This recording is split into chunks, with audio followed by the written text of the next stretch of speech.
ketika beliau duduk di atas unta beliau. Sudah dua riwayat.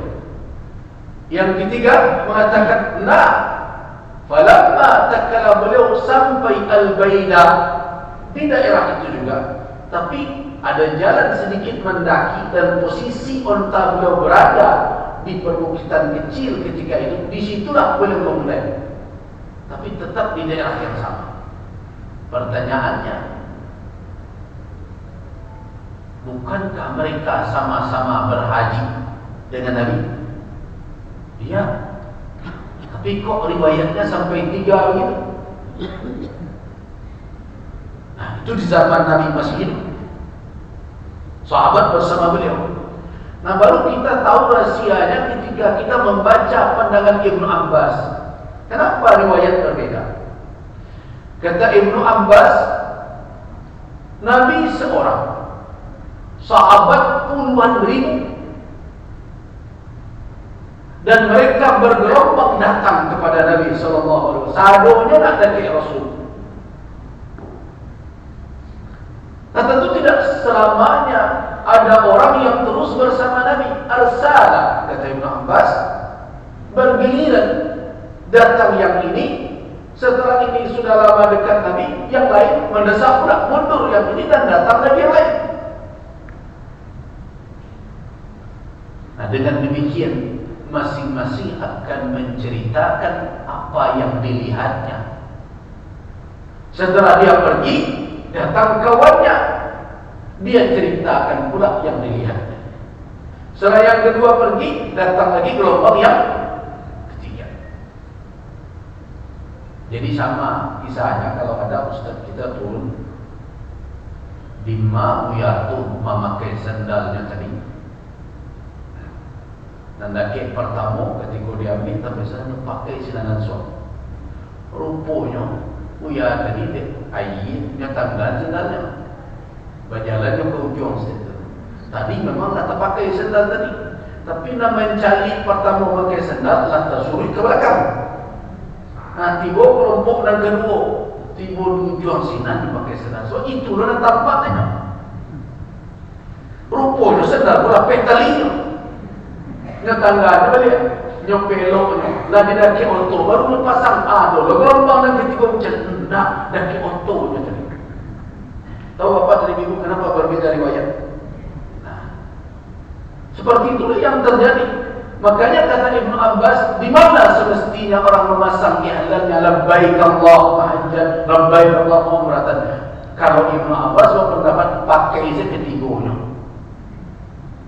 Kenapa? Karena ada kemungkinan Nabi mengatakan kalimat itu sesudah sholat.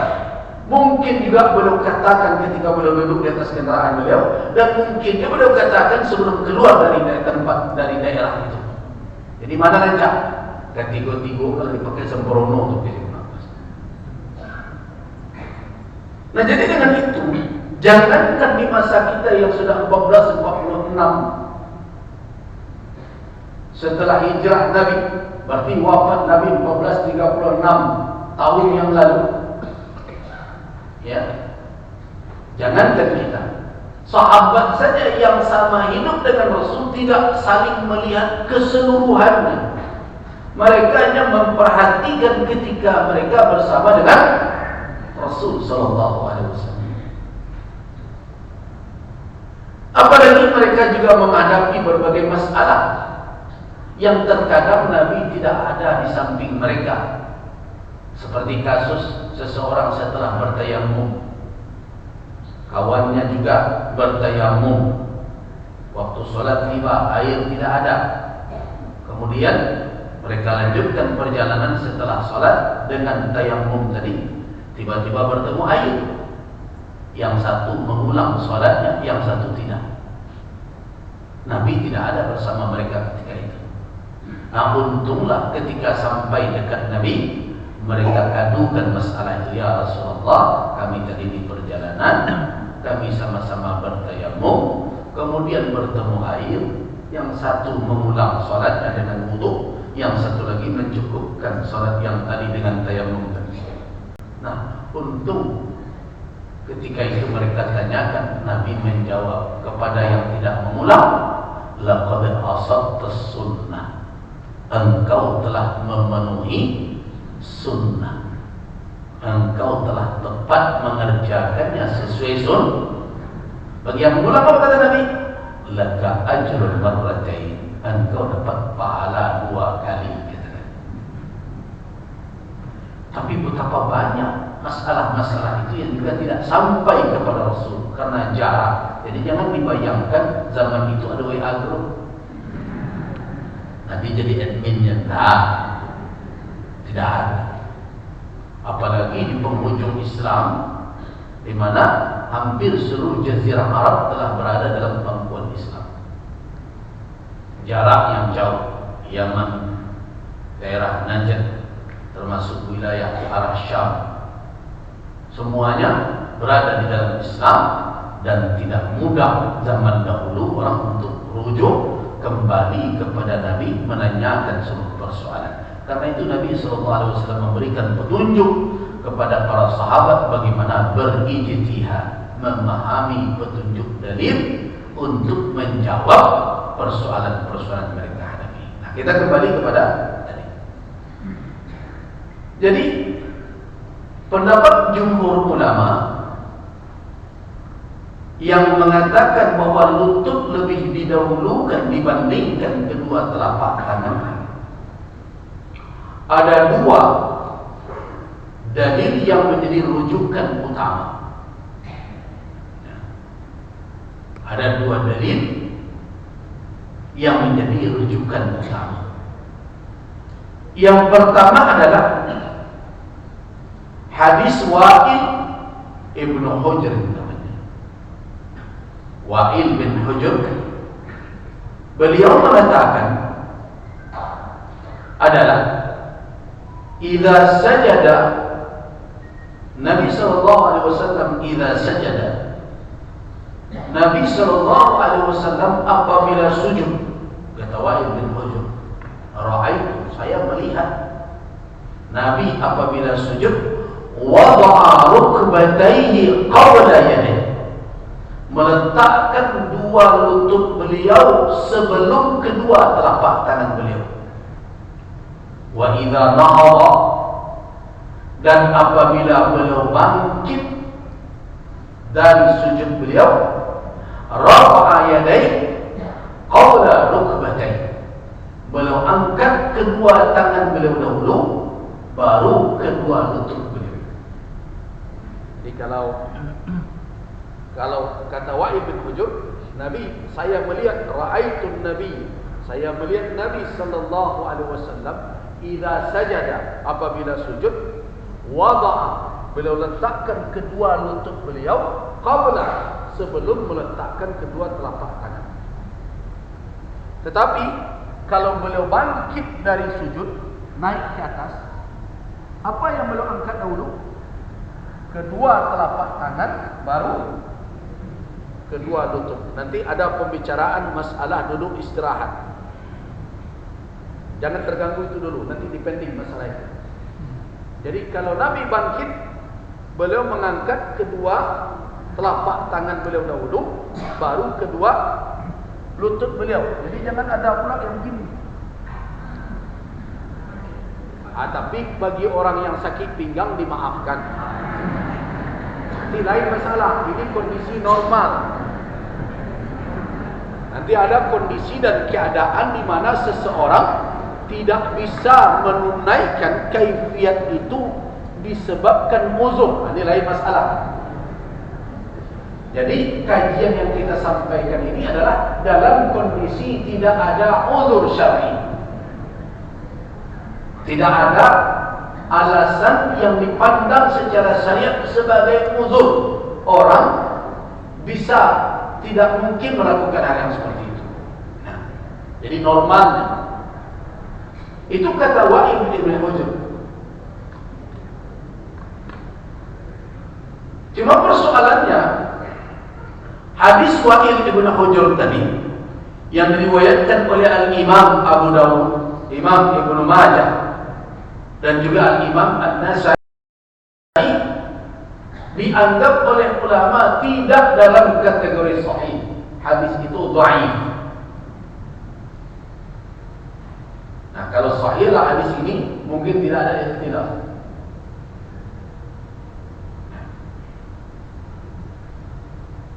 Nah, karena hadis ini dipandang tidak dalam kategori sahih, ada kedhaifannya. Bagaimana kita memahami larangan Nabi sallallahu alaihi wasallam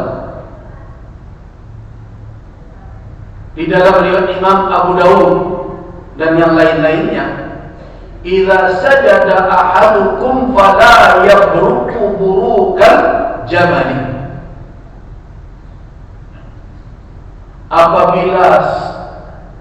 Apabila sujud salah seorang kamu, janganlah dia duduk seperti kondisi turun duduknya onta. Bagaimana cara memahaminya? Apakah hadis Wa'il bin Hujr bisa menjadi tafsirnya?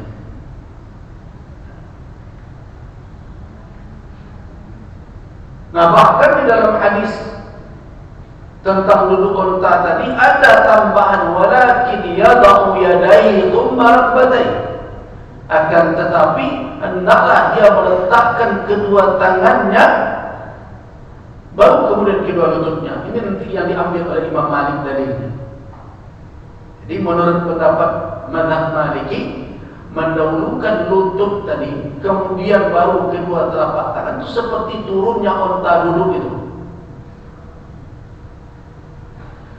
Nah, tapi apakah hadis turunnya onta untuk duduk itu satu riwayatnya? Ternyata tidak. Hadis tersebut diriwayatkan dalam lafaz yang berbeda, kebalikan. Janganlah kamu seperti duduk onta, turunnya onta duduk,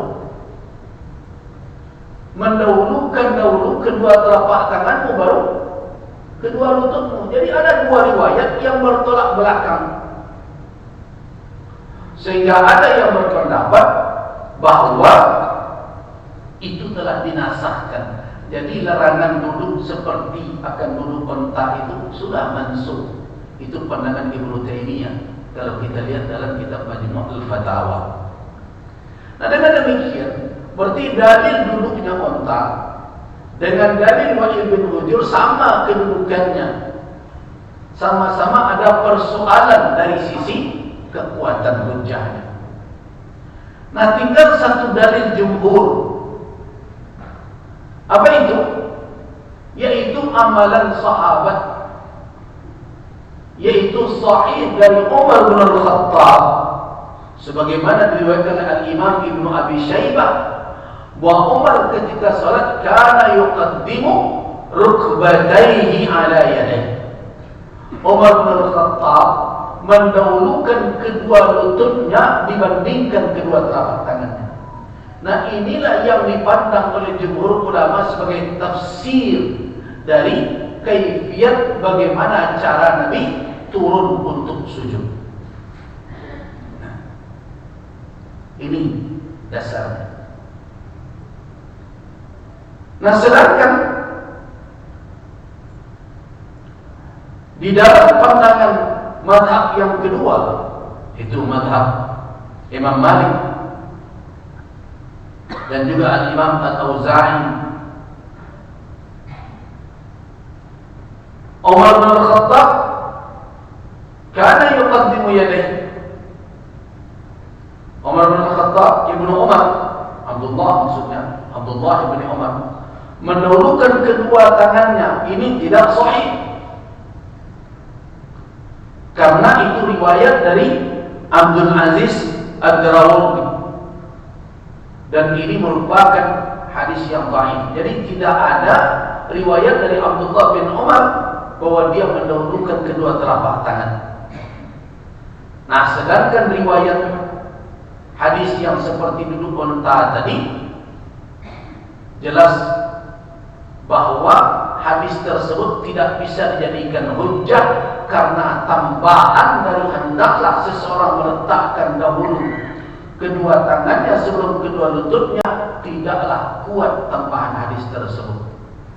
Nah, ini didhaifkan oleh para ulama. Dengan demikian, maka kedua hadis, baik hadis Wa'il bin Hujr maupun hadis duduknya unta, sama-sama tidak naik menjadi hujjah. Tinggallah satu hujjah yang kuat yang memperkuat pendapat jumhur apa?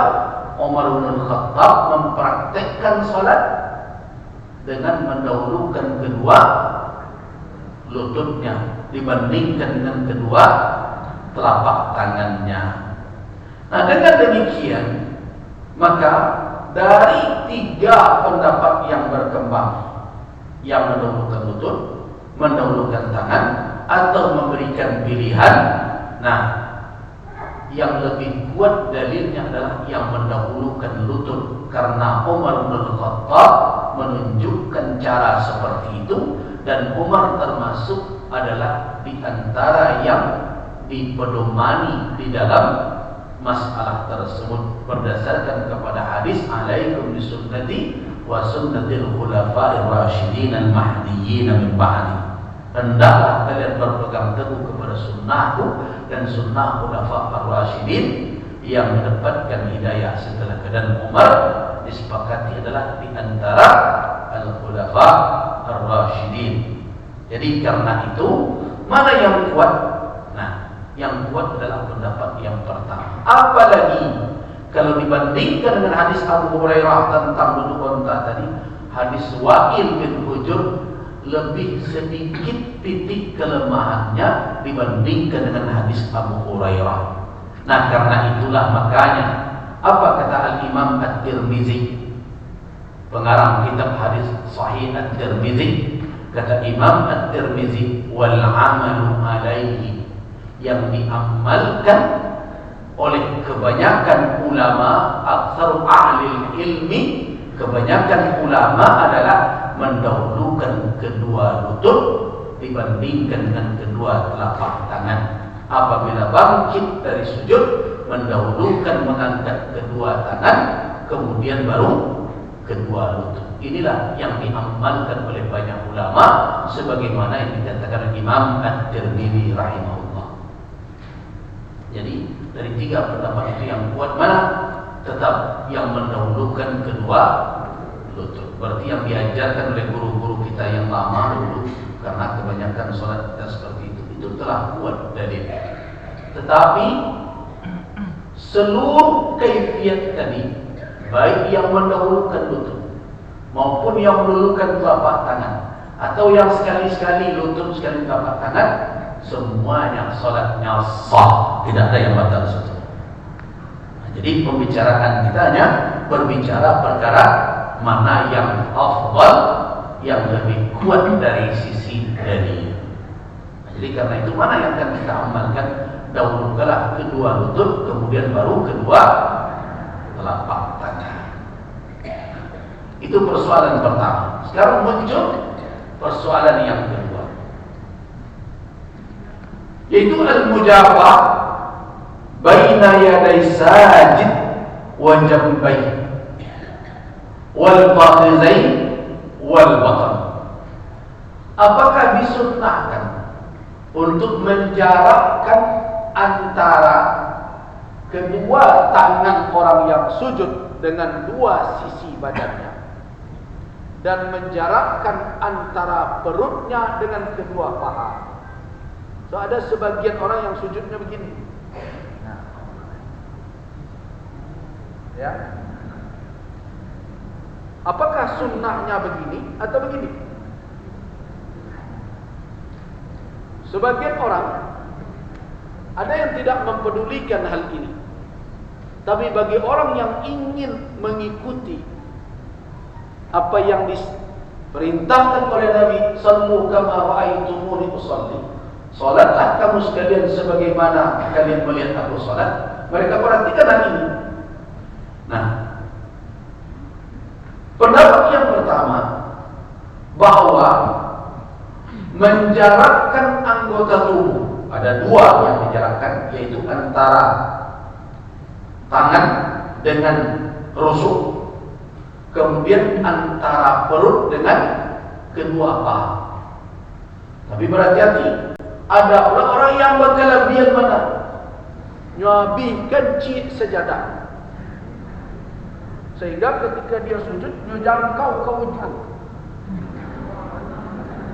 Ini hulu namanya. Ini berlebih-lebihan namanya. Sebab solat yang baik itu solat yang mu'tadil, yang sedang. Jadi karena itu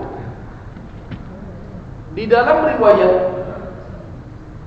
dari Abdullah bin Buhainah dinukilkan anna Nabi sallallahu alaihi wasallam kana idza shalla, Nabi sallallahu alaihi wasallam apabila salat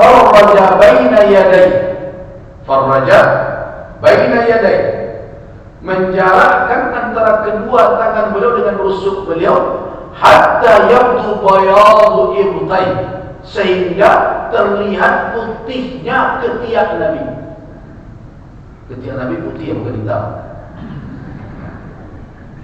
Jadi itu pertanda apa? Bahwa Nabi SAW tidak merapatkan siku beliau ke rusuk beliau. Tetapi kenapa tidak sampai seperti tadi juga, sampai menghabiskan satu helai tikar pula ke depan? Karena ada hadis Anas ibn Malik radhiyallahu anhu. Nabi SAW bersabda, "I'tadilu fi sujud." Hendaklah kamu sederhana menjaga kelurusan tubuhmu dan badanmu di dalam sujudmu. Dan di antara yang terlarang oleh Nabi adalah wala yabsutu ahadukum dhira'aihi imbisatal kalbi. Jangan sampai salah seorang kamu menghamparkan kedua zira', ini zira' namanya, ya, dari siku sampai ke telapak tangan, ujung jari zira'. Jangan sampai dia letakkan seperti anjing meletakkan tangannya. Karena Nabi SAW melarang betul orang sholat seperti sholatnya binatang, termasuk binatang buas.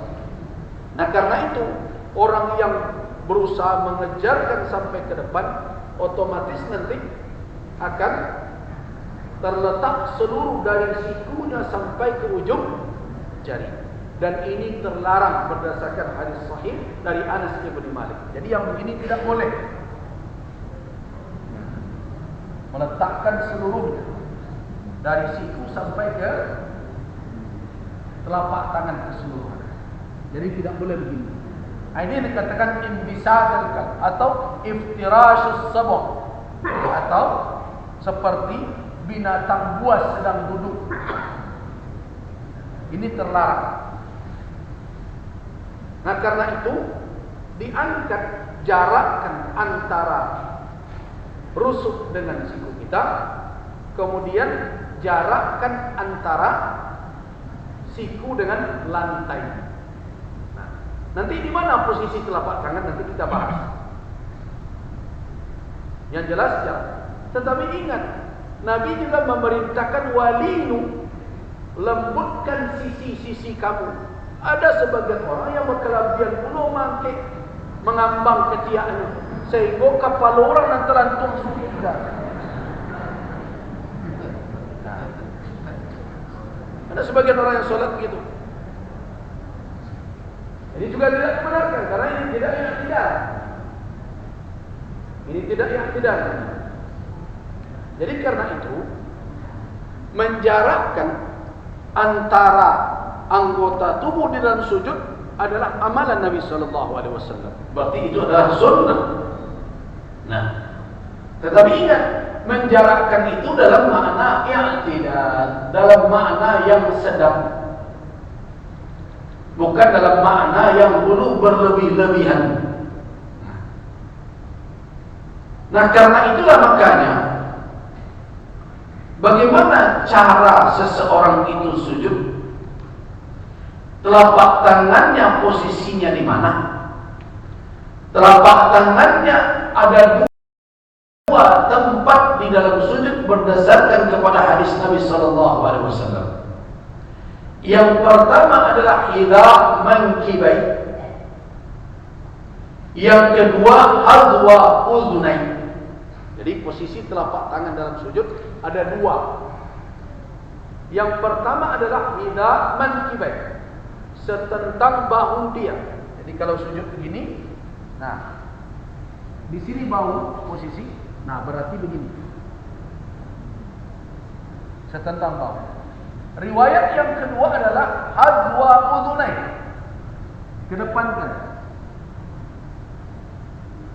Nah itulah dua riwayat yang ada. Jadi tidak ada yang sampai di atas kepala.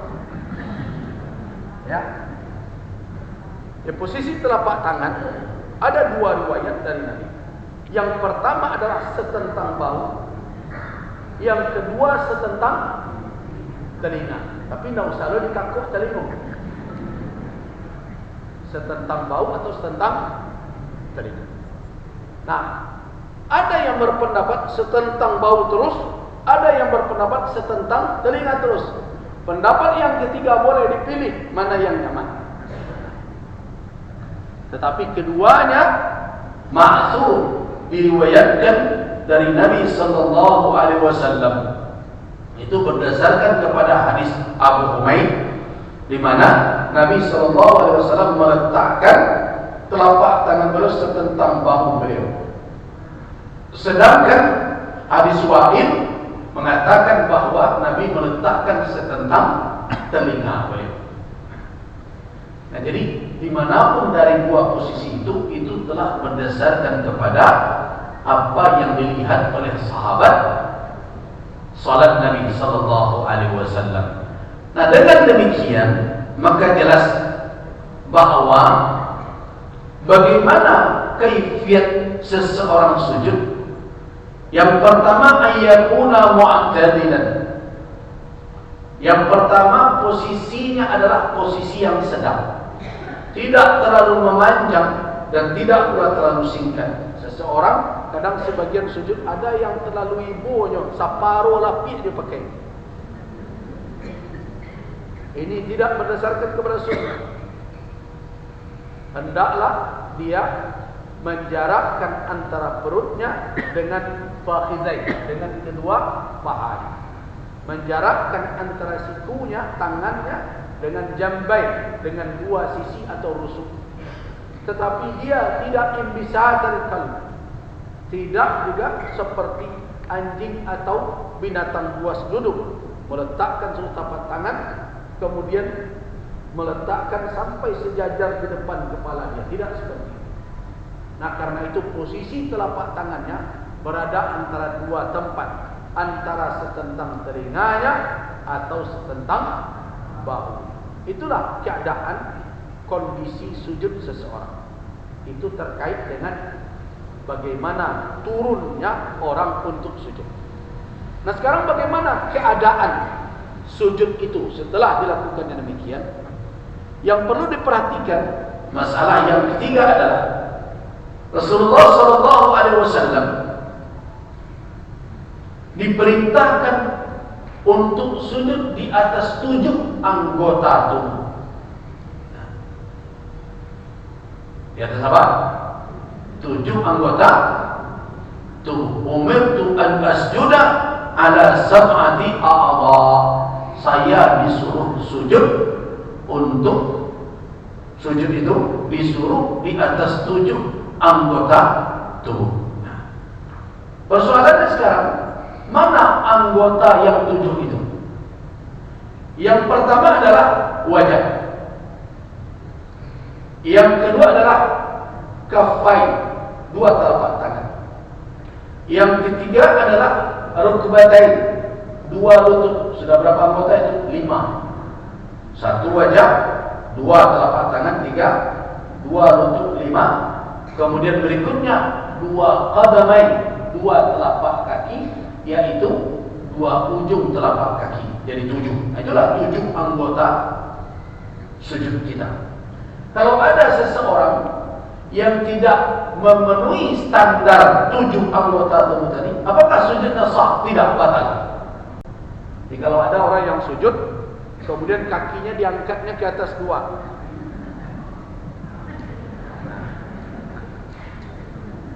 diangkatnya kaki atau sebelah diangkatnya kaki, dinaik ke kaki yang naik. Apakah terpenuhi syaratnya? Tidak. Karena itu adalah syarat dari rukun. Jadi setiap rukun itu ada syarat. Sama dengan Al-Fatihah. Al-Fatihah rukun kan? Syaratnya harus dibaca sempurna.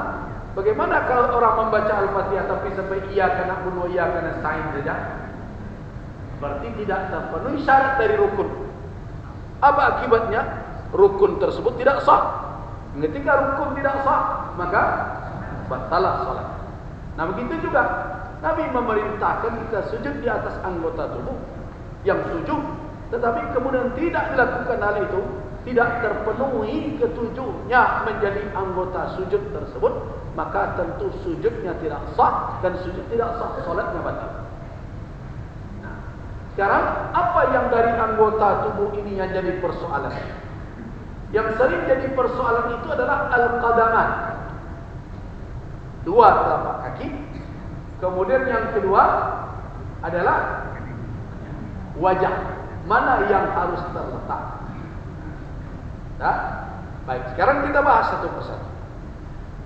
Al-qadaman, apakah kedua telapak kaki itu maksudnya harus bertelanjang kaki?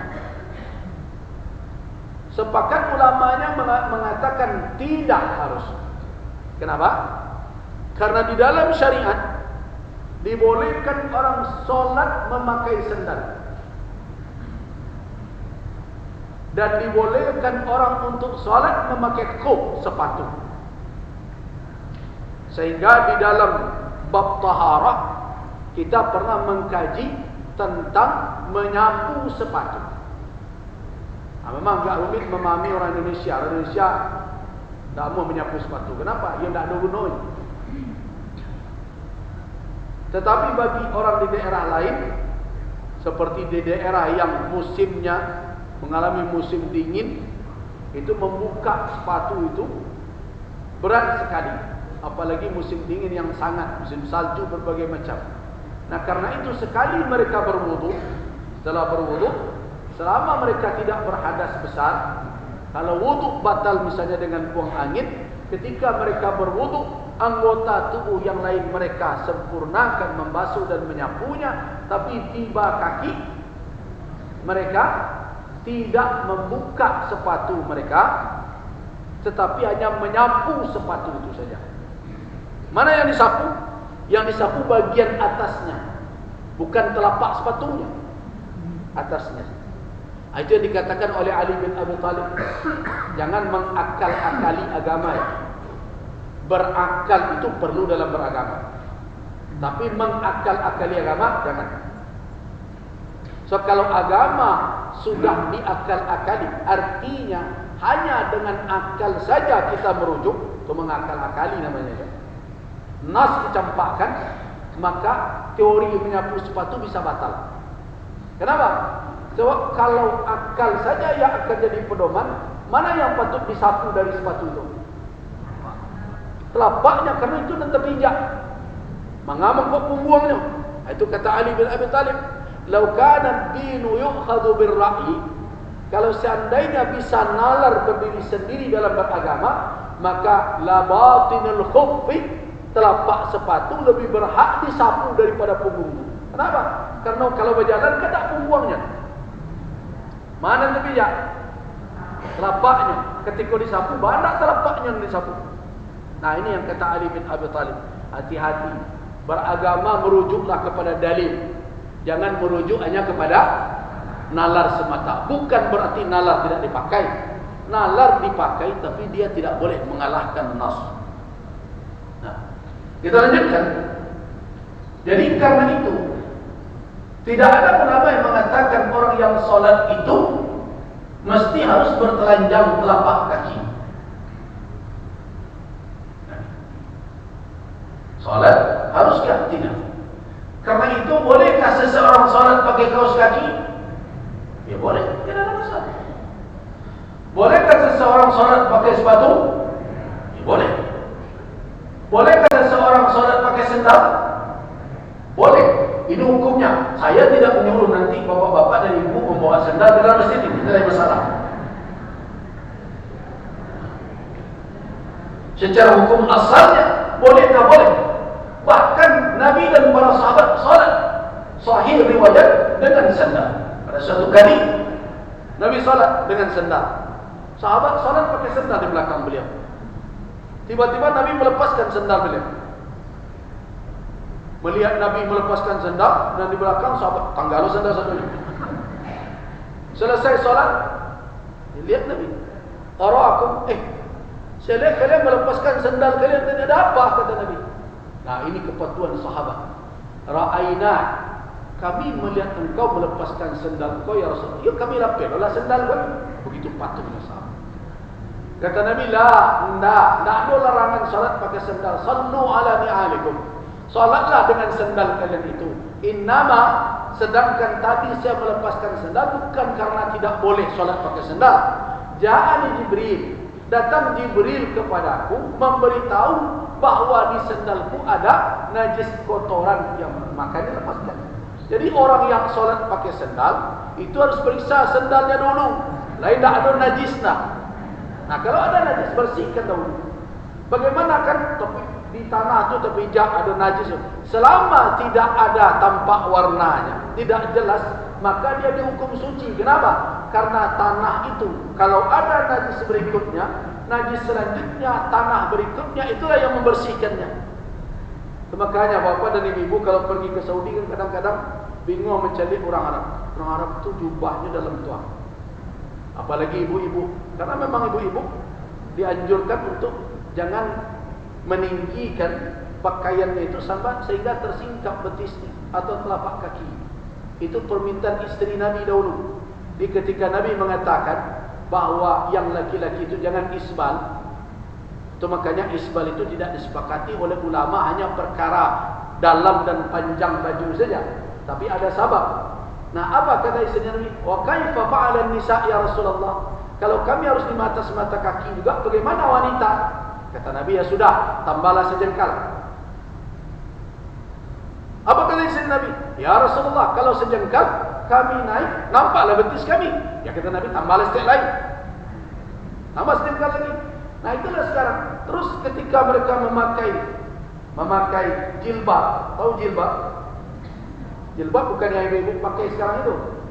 Yang ibu-ibu pakai sekarang itu namanya apa namanya?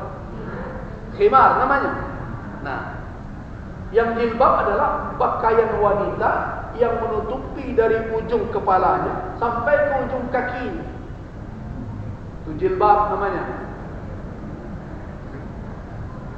Sedangkan yang menutup kepala ini khimar namanya. Kalau yang menutup wajah niqab namanya. Nah, jilbab itu dalam biasanya akan tersapu lantai berbagai. Apakah boleh dibawa salat? Ya boleh, selama tidak ada najis yang zahir. Itu kan tanah. Tanah itu tidak dihukum najis selama tidak ada najis yang zahir tampak di situ. Karena itulah makanya tanah boleh dipakai untuk bersuci, bertayamum. Nah, kita lanjutkan.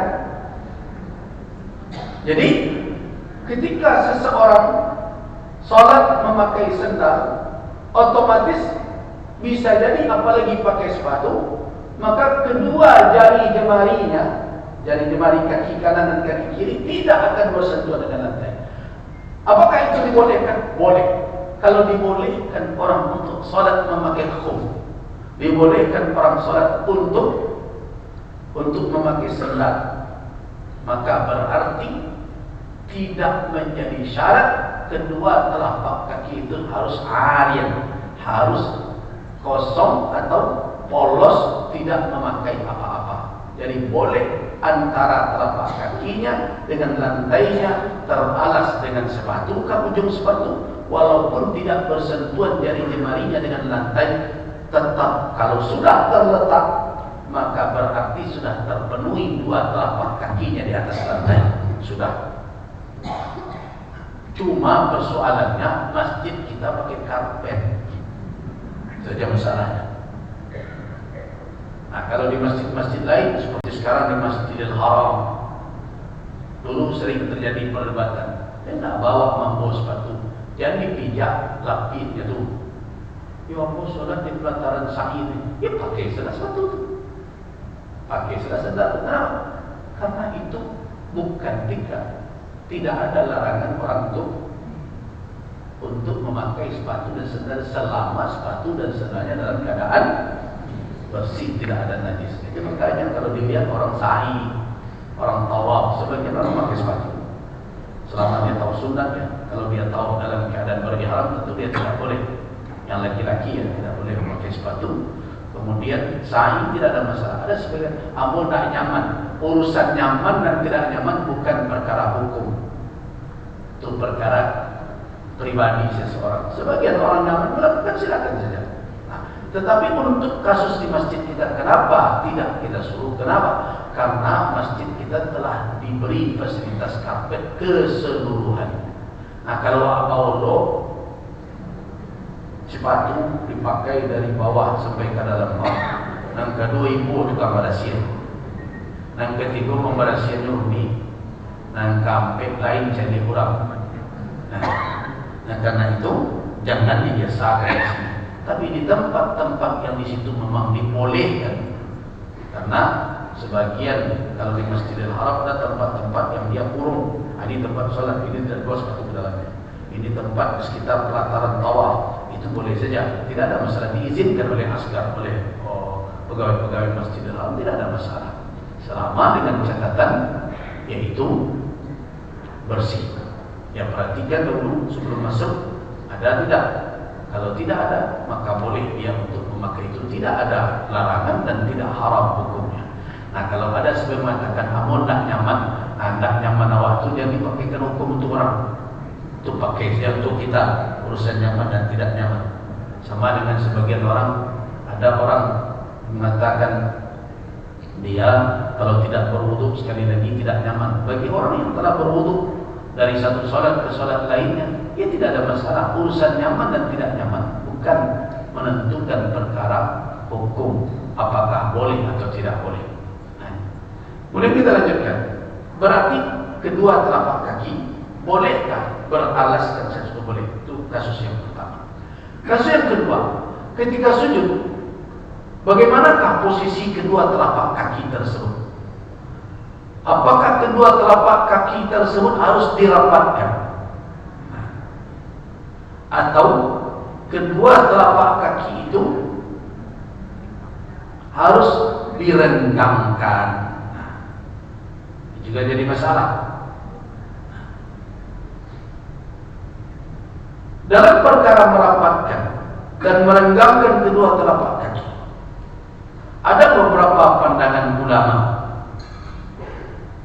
Mazhab Syafi'i dan mazhab Hambali, ayyubaida bainal qadamain, orang yang salat hendaklah merenggangkan kedua telapak kakinya. Ya, itu pendapat Syafi'i dan Hambali.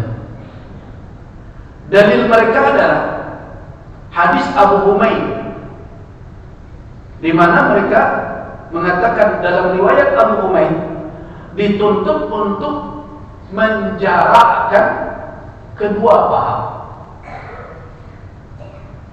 Jadi dalam hadis Abu Humaid, ketika seseorang sujud, dia tidak merapatkan, tetapi menjarakkan.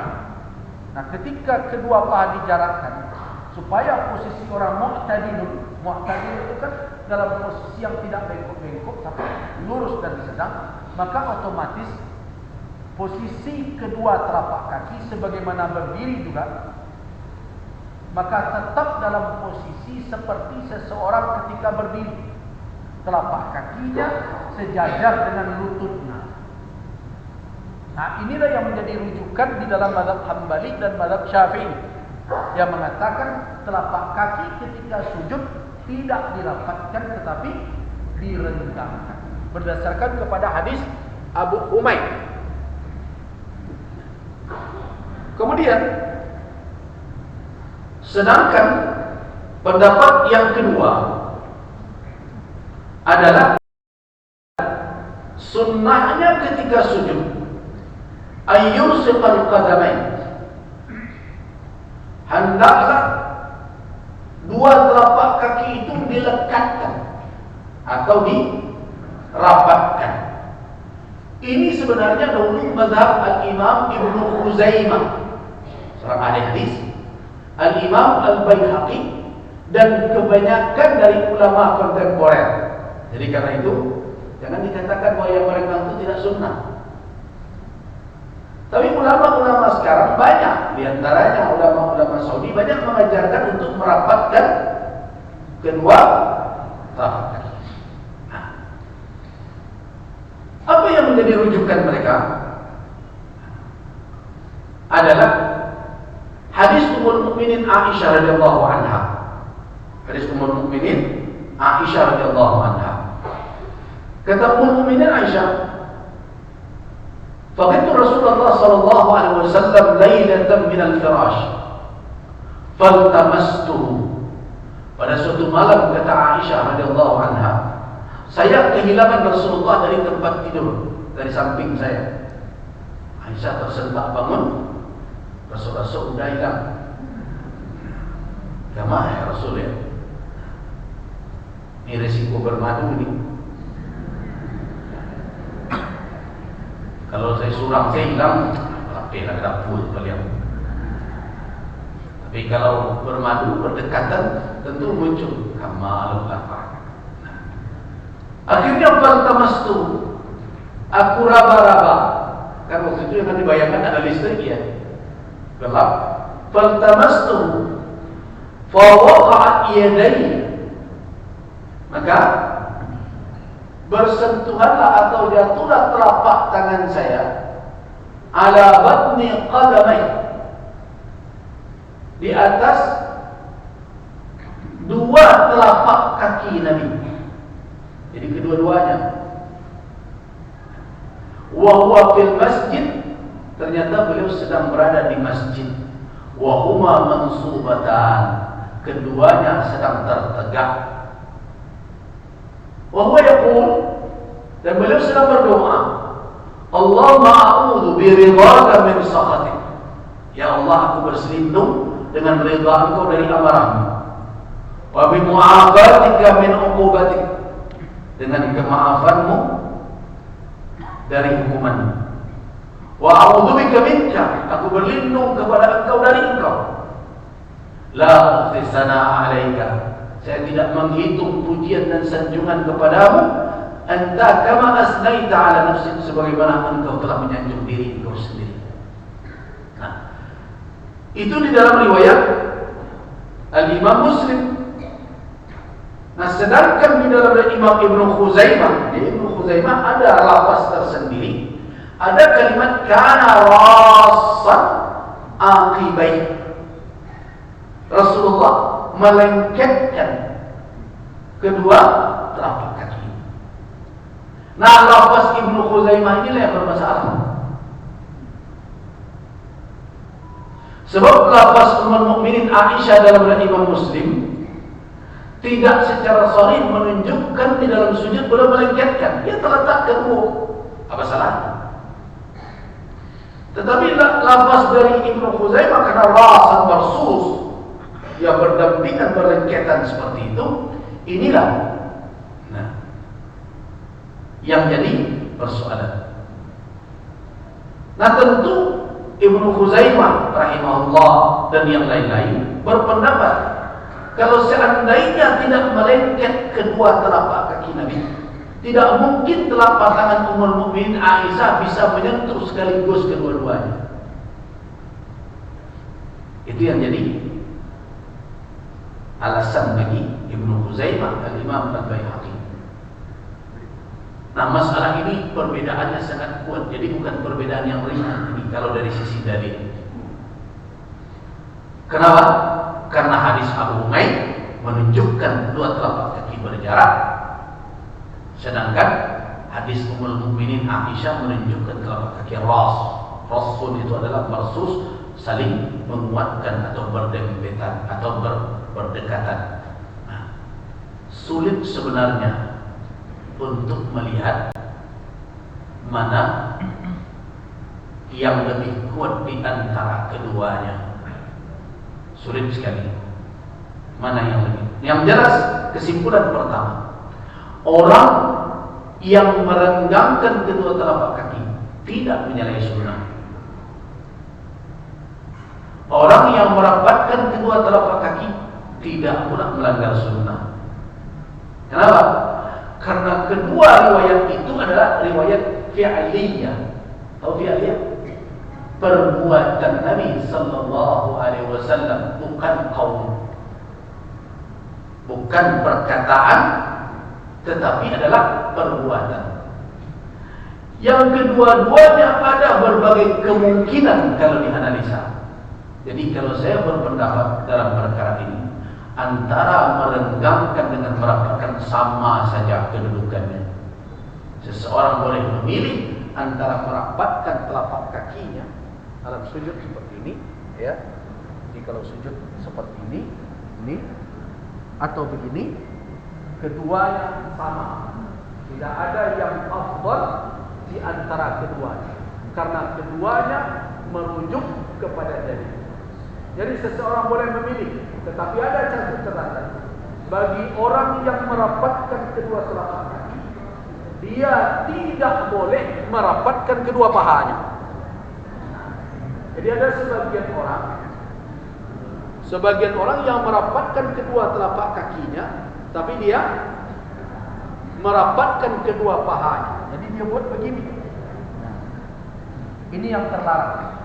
Tapi selama kedua pahanya direnggangkan, lutut direnggangkan, walaupun telapak kaki dirapatkan, salatnya sah. Tidak ada masalah dan tidak melanggar sunnah. Orang yang merenggangkan kedua telapak kakinya ketika salat, salatnya juga tidak melanggar sunnah. Jadi di dalam keadaan seseorang sujud, maka dia boleh memilih antara merapatkan kedua telapak kaki atau merenggangkannya. Itu terkait dengan telapak kaki. Nah, bagaimana dengan kepala? Telapak tangan. Apakah telapak tangan mesti pulakah harus telanjang telapak? Tidak. Karena seseorang boleh saja untuk memakai sarung tangan di dalam sholat. Tidak ada larangan.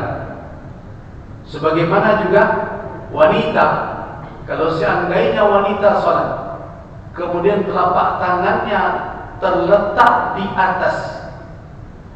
atas mukenanya, apakah itu pertanda bahwa dia tidak memenuhi tuntutan sujud? Tidak, dia boleh. Jadi kalau terletak di atas, misalnya ketika kita sujud, karena wanita kita kan cenderung pakai mukena, ya, terletak, apakah harus disingkirkan pula mukena itu sehingga terletak telapak tangan harus di atas karpet dan lantai? Tidak. Selama dia sudah terletak, tidak ada masalah dan dia boleh sujud di atas mukena tersebut. Nah, sekarang tinggal wajah. Apa yang dikatakan dengan wajah? Wajah yang dimaksud dengan meletakkan wajah kadar minimal adalah jabhah. Mana jabhah? Yaitu mulai dari tulang di atas mata kita sampai ke batas tumbuhnya rambut yang normal, sampai ke batas tumbuhnya rambut yang normal. Jadi itu yang dikatakan jabhah, kening. Apabila seseorang telah meletakkan bahagian manapun dari keningnya di atas tempat sujudnya, maka sudah terpenuhi sujudnya, kadar minimal dari sujud. Apabila dia letakkan hidungnya, maka itulah akmal, sempurnanya sujudnya. Jadi kalau terletak kening dengan hidung, sempurna. Tapi kalau terletak jabhah saja, hidungnya tidak menyentuh lantai, apakah sah? Sah. Dia telah memenuhi juz'un, bahagian yang telah disyaratkan untuk diletakkan. Jadi karena itu, apakah harus terletak pula pipi? Tidak. Walaupun pipi bagian dari wajah. Jadi jangan ada pula yang sujud nanti letak. Nah, jadi kadar minimal dari yang harus terletak adalah jabhah, yaitu kening. Kalau bisa dia meletakkan sekaligus hidungnya karena afdal, itulah yang sempurna sujudnya. Nah, bagaimana kalau seandainya antara keningnya dengan lantai ada hail, ada pembatas seperti mukena kepanjangan, tertutup dia, apakah boleh atau tidak? Nah, yang jelas, yang pertama adalah ayyakunal hail bainaha wa bainal ardi ahada a'dha'i sujud. Kalau yang membatas antara keningnya dengan apa? Dengan lantai itu adalah salah satu anggota sujud, maka jelas sujudnya tidak sah. Apa contoh? Telapak tangan. Jadi ada orang sujud begini, tapi dia begini. Jadi dia sujud di atas anggota sujud pula. Kalau begitu dia lakukan sujud, maka sujudnya tidak sah. Jadi kalau yang membatas antara keningnya dengan lantai adalah anggota sujudnya pula, sujud dia di atas telapak tangannya, maka sujudnya la yasih, tidak sah. Tidak sah sujud berarti tidak sah salat, batal salat. Itu model yang pertama. Yang kedua, ayakun al-ha'il min ghairi a'dha'i sujud, yang membatasi antara wajahnya atau keningnya dengan lantai bukanlah anggota sujudnya, tetapi tidak bersambung dengan anggota sujudnya. Tidak bersambung, seperti sajadah. Sajadah kan tak menyambung, artinya tidak melekat dengan tubuh kita. Itu adalah pembatas yang kedua, yaitu seseorang sujud berbatas antara wajahnya dengan lantai, tetapi yang membatasi itu ghairu muttasilin, tidak menyambung dengan tubuh kita, tidak bergerak bersama dengan kita. Seperti apa? Sejadah, tikar, terlepaslah sejadah dari kaki sampai ke apa? Atau hanya bagian kepala saja, karena ada sejadah kecil ya. Tetapi jelas ghairu muttasilin, dia tidak bersambung. Orang tua biasa mengatakan, nak mengarip nyo sama jawab doh, nyo tinggal. Maka kalau begitu keadaannya, hukumnya adalah hukumul ab. Itu sama dengan lantai. La iskal, tidak ada keraguan dalam perkara itu, sujudnya sah. Urusan nyaman tak nyaman itu kan lain. Kan ada sebagian orang pemalih nak sujud bentuknya, balik makan instan. Padahal dalam itu urusan nyaman tidak nyaman. Tapi urusan hukumnya, apakah kondisi seperti itu? Jelas itu sah, tidak ada masalah. Nah, yang ketiga ini yang jadi persoalan, yaitu seseorang sujud, kemudian antara wajahnya dengan lantai ada hail, ada pembatas, bukan anggota sujudnya, ya. Akan tetapi bersambung dengannya. Bil musalli, seperti dia sujud di atas ujung selendangnya, ya kan? Ibu punya selendang panjang, sujud di atas selendang, pas kita bangkit karena dia bersambung dengan badan kita, melengket, ya ikut dia dengan kita. Ini yang jadi persoalan. Jadi yang pertama tadi aman. Yang pertama jelas haramnya, tidak boleh, tidak sah kalau sujud di atas anggota sujud lain. Yang kedua tadi jelas sahnya kalau batasnya adalah sesuatu yang tidak melekat dengan tubuh kita, sehingga tidak bergerak dengan, tidak bangkit dia bersama dengan bangkitnya kita. Nah, yang jadi persoalan adalah hail pembatas, tapi dia bersambung ketika kita bergerak, dia ikut dengan kita. Nah, Yang inilah yang menjadi masalah di antara ulama. Ini kalau kita mau perinci ada dua pembagian. Yang pertama, apakah itu dibutuhkan atau tidak? Ma'al hajah. Kalau dibutuhkan, fahuwa jaizun, boleh. Tidak ada makruh.